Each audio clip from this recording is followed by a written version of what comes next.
So you're making a ship biscuit. So ship biscuits would have often been taken on ships, but you could use them anytime you're going on a long trip and you needed to take food with you. And in this case, ship biscuits were often used by sailors because they were gone for a long period of time.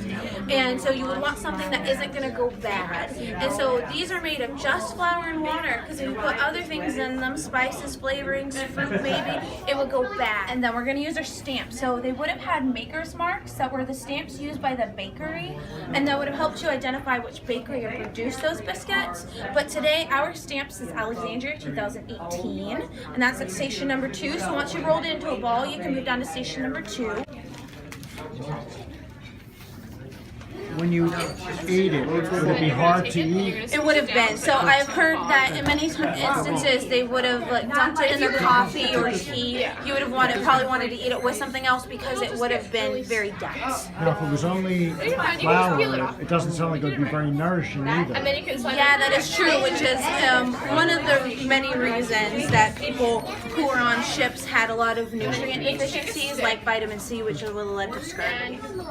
So you want to press it with that stamp, but don't press it too hard, because if you do, the dough will stick to the steam. You're going to press it down till it's nice and flat, but don't do it too much.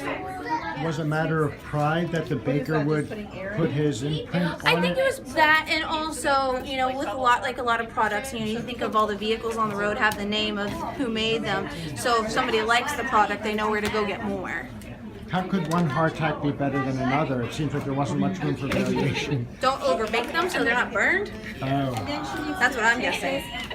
But it's interesting because if you look at the picture of ours that was excavated a couple blocks from here, there's not a maker's mark. But the site where it was discovered was where a bakery had been in the past. Preheat oven to 375 degrees. 375 degrees. Turn on. And here we go.